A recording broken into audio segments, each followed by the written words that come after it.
عزیزان محترم، ہر سال ایام فاطمیہ کے آنے کے ساتھ ہی ہر ذی شعور ذہن میں کچھ سوالات جنم لیتے ہیں کہ فدق کیا تھا؟ کیا فدق رسول اللہ کی میراث تھی؟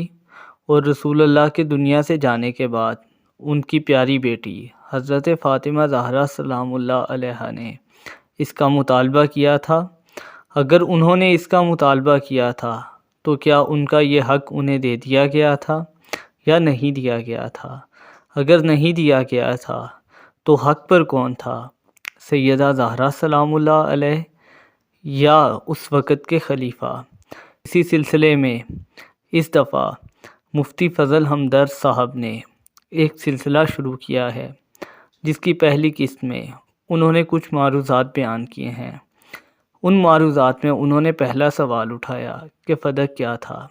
اور اس کا جواب بھی دیا کہ فدق خیبر سے کچھ فاصلے پر یہودیوں کی ملکیت تھی، اور انہوں نے خیبر کی فتح کے بعد رسول اکرم کو دی، اور یہ مال فے تھا، یہ رسول اکرم کی ہی ملکیت تھی۔ اسی سلسلے کو بیان کرتے ہوئے انہوں نے آگے اس واقعے کو بیان کیا کہ رسول اکرم کی وفات کے بعد حضرت زہرا سلام اللہ علیہا خلیفہ کے دربار میں گئیں اور انہوں نے کہا کہ مجھے میرا حق لوٹا دو جو میرے باپ کی میراث ہے، مگر خلیفہ نے پہلے سیدہ زہرا سے گواہ طلب کیے تو سیدہ نے حضرت مولا علی شیر خدا اور ایمن کو پیش کیا،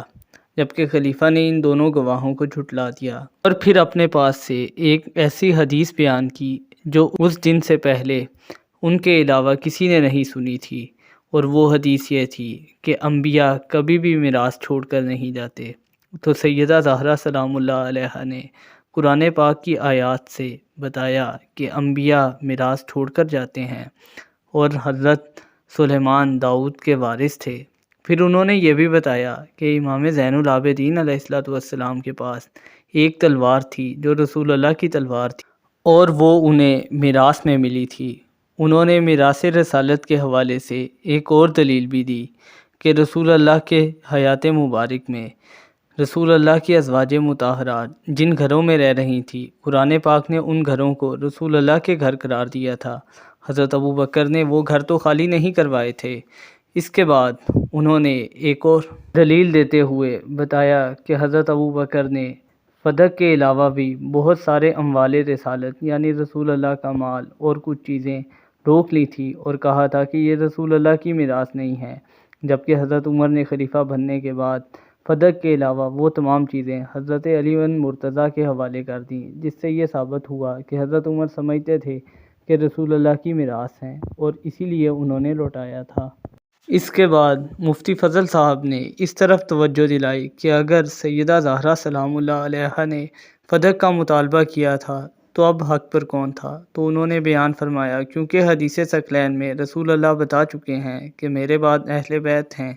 اس لیے ہم تو اہل بیت کو ہی صحیح کہیں گے، اور حضرت ابو بکر کا یہ موقف کہ انبیاء کی کوئی میراث نہیں ہوتی اور فدق سیدہ کا حق نہیں ہے، یہ نہ تو قرآن پاک کے سے مطابقت رکھتا ہے، اور نہ ہی حدیث سے، اور نہ ہی اس کے بعد کے واقعات سے۔